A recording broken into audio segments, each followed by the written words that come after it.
सत साहेब जी भैया, वो जो मेरा फ्रेंड है वो है अच्छा, लेकिन वो मेरी बात सुनता नहीं। वो बोलते हैं कि हम घर जैसे रहते हैं, तो इसमें क्या दिक्कत है। हमारा जो नाता है वो नाते से हमने बस सिर्फ शादी नहीं की, इतना ही प्रॉब्लम है। बंदी छोड़ सतगुरु रामपाल जी महाराज जी की जय हो। सतसाई बहन, आपने एक बार पहले भी मुझे कॉल किया था और आपने अपने जीवन से संबंधित कुछ बातें मुझसे शेयर की थी। पहले आपकी शादी हो चुकी थी, बच्चे भी हैं आपके, और उसके बाद आपके पति का देहांत हो गया। इसी बीच आपकी एक पुरुष से मित्रता हो गई और जो भी आपके संबंध रहे हों उनसे। उसके बाद आपको परम पूज्य सतगुरु रामपाल जी महाराज जी का ज्ञान सुनने को मिला। आप जी ने उन्होंने नाम दीक्षा ले ली।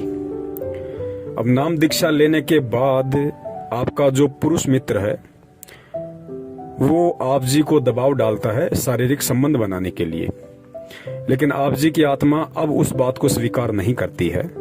इस विषय में आपने दास से पहले भी बात की थी, आज भी आप उसी के रिगार्डिंग बात कर रही हैं। तो देखिए बहन, हम परम पूज्य सतगुरु रामपाल जी महाराज जी की भक्ति कर रहे हैं, हम उनके भगत हैं।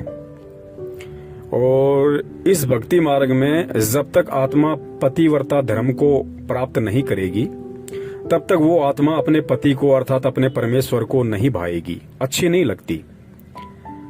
और जो व्यक्ति संत रामपाल जी महाराज जी का शिष्य बनने के बाद, उनकी भक्ति अपनाने के बाद, चाहे पुरुष हो चाहे स्त्री हो, जो सांसारिक रूप से पतिव्रता नहीं हो सकते, अगर पत्नी है, यदि वो पत्नी अपने पति के प्रति वफादार नहीं रह सकती, यदि कोई पति है और वो यदि अपनी पत्नी के प्रति वफादार नहीं रह सकता, अर्थात जो व्यक्ति परम पूज्य सतगुरु रामपाल जी महाराज जी से नाम दीक्षा लेने के बाद भी सांसारिक पतिव्रता वाला धर्म नहीं निभा सकता, वो व्यक्ति आध्यात्मिक रूप से कभी भी पतिव्रता धर्म का पालन नहीं कर सकता और कभी भी अध्यात्म में वो आत्मा परम पूज्य सतगुरु रामपाल जी महाराज जी को पसंद नहीं आएगी। वो कभी भी अपने गुरुदेव को प्रसन्न नहीं कर सकती।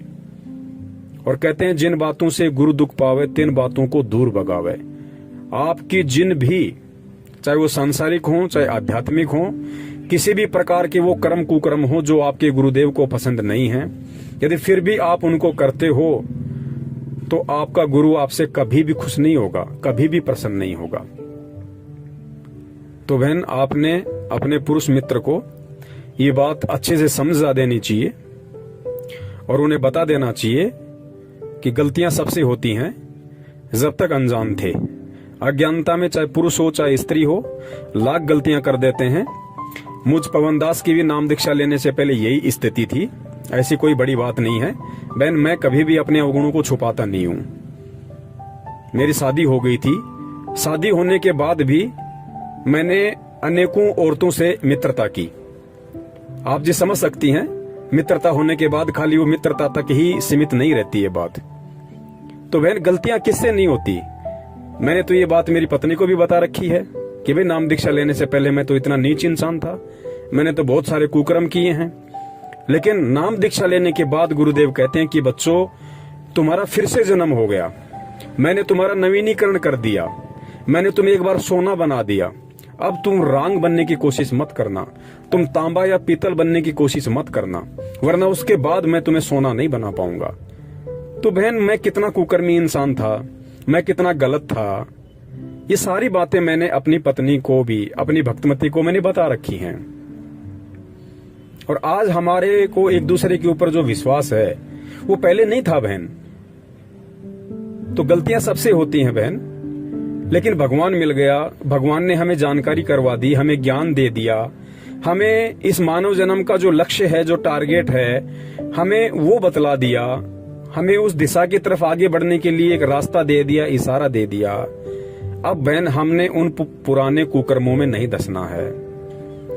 अब यदि हम वो गलती करेंगे, क्योंकि परमेश्वर ने नाम दीक्षा देते ही ये वचन दे दिया कि बेटा धीरे धीरे धीरे धीरे मैं तेरे सारे वो कुकर्म, तेरे सारे अपराध, तेरे सारे पाप कर्म क्षमा कर दूंगा। जैसी तू भक्ति करेगा उस हिसाब से मैं धीरे धीरे तेरे पिछले इतिहास के सारे कुकर्म के जो काले पन्ने हैं मैं उनको साफ कर दूंगा, बशर्ते तू ये नाम दीक्षा लेने के बाद, ये ज्ञान लेने के बाद आगे किसी भी प्रकार का वो कुकर्म ना करे। तो बहन हम ऐसी गलती अब क्यों करेंगे? जो कर्म हमारे प्रयत्नों से असंख्यों जन्म नहीं कट सकते थे, वो पाप कर्म परमात्मा ने नाम दीक्षा देते ही हमें आश्वासन दे दिया, विश्वास दिला दिया कि बेटा धीरे धीरे करके मैं तेरे सारे पाप कर्मों को काट दूंगा। अब तू आगे अपनी भक्ति कर और मेरी मर्यादाओं में रह। तो बहन अब नाम दीक्षा लेने के बाद में पहले यदि कोई बहन थी और यदि उसका किसी पुरुष से संबंध था तो आगे उसने उस संबंध को बिल्कुल समाप्त कर देना चाहिए। और यदि कोई पुरुष था, उसका यदि किसी स्त्री से कोई संबंध था तो उसको अब वो संबंध बिल्कुल समाप्त कर देना चाहिए। उन्हें समझा देना चाहिए अच्छे से, प्यार से, और एक भाई बहन का रिश्ता कायम कर लेना चाहिए। अगर सामने वाला समझदार होगा तो उस चीज को एक्सेप्ट कर लेगा। अगर नहीं करता है तो हमने उसका किसी भी क्रिया में, उसका किसी भी बात में किसी भी प्रकार से कोई भी समर्थन नहीं करना है। और अगर ज्यादा जोर जबरदस्ती करता है तो उसके लिए आप जी कानून का सहारा ले सकती हैं। तो अब हम सतगुरु की शरण में हैं और सतगुरु की शरण में आने के बाद में अब हमने बिल्कुल भी गंदगी में पांव नहीं देना है। तभी हमारा परमात्मा प्रसन्न होगा, तभी हम इस भक्ति मार्ग में कुछ हासिल कर पाएंगे, कुछ प्राप्त कर पाएंगे। तो बहन हमें बहुत सोच समझ के एक एक कदम हमने फूक फूक के इस भक्ति मार्ग पे अब रखना होगा। और जाने अनजाने में यदि मन में ऐसा कोई दोष उत्पन्न हो जाता है, ऐसे कोई भाव आ जाते हैं, क्योंकि हम काल के लोक में रहते हैं, पांचों विकार यहाँ सबके अंदर हैं। और गुरुदेव कहते हैं कि बच्चों ये पांचों विकार कभी भी नष्ट नहीं होंगे, ये डाइल्यूट हो जाएंगे, निष्क्रिय हो जाएंगे, वो भी ये भक्ति करते रहने से। तो ऐसा यदि किसी विकार के दबाव के चलते मन में ऐसे कोई दोष आ जाते हैं तो उसके लिए हम जो भी जाने अनजाने की गलती होती है हम परमात्मा से क्षमा याचना करें और आगे से कोशिश करें कि दोबारा से हमारे अंदर वो भाव ना उत्पन्न हो। तो बहन अब आपने किसी भी प्रकार से आपके पुरुष मित्र को सहयोग नहीं करना है, आप उन्हें अच्छे से समझा दीजिएगा। अगर वो समझते हैं तो अच्छी बात है, अगर नहीं समझते हैं तो आप उनसे अपना बिल्कुल रिश्ता समाप्त कर लीजिएगा।